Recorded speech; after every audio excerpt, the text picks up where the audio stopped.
Kain na po tayo.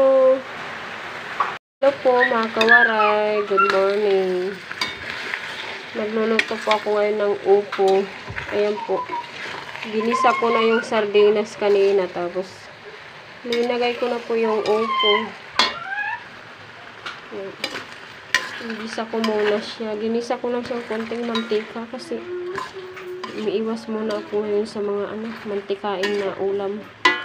Kailangan puro gulay muna kasi bawal sa akin. Tapos mamaya lalagyan ko po siya ng miswa at saka malunggay. Pagluto na ito, ilagay ko ng miswa tapos malunggay. Takipang ko muna. Kawaray, linagay ko na po yung malunggay niya.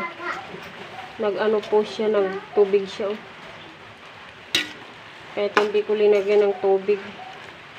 Talagang lumalabas talagang tubig niya dito sa upo. Yung sabaw.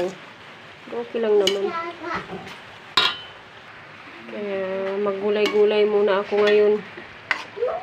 Kasi hindi pa nawawala yung sakit na nararamdaman ko sa katawan. Iwas muna tayo ngayon mantika. Ayan. Tikman natin. Tinimplahan ko na siya mga kawaray. Linagyan ko na siya ng durog na paminta. Tsaka asin, magic sarap. Kailangan pagkatimpla, hindi gaanong maalat. Yung tama lang siya. Ayan. Yan po, ilalagay ko na yung miswa.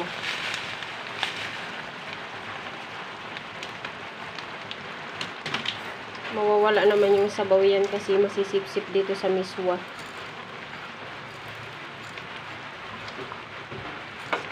Ulan-ulan, masarap yung sabaw ngayon.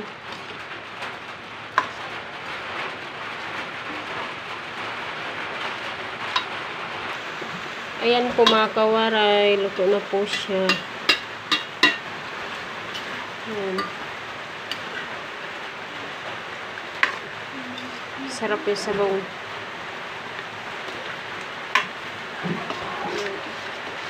Kain na po tayo.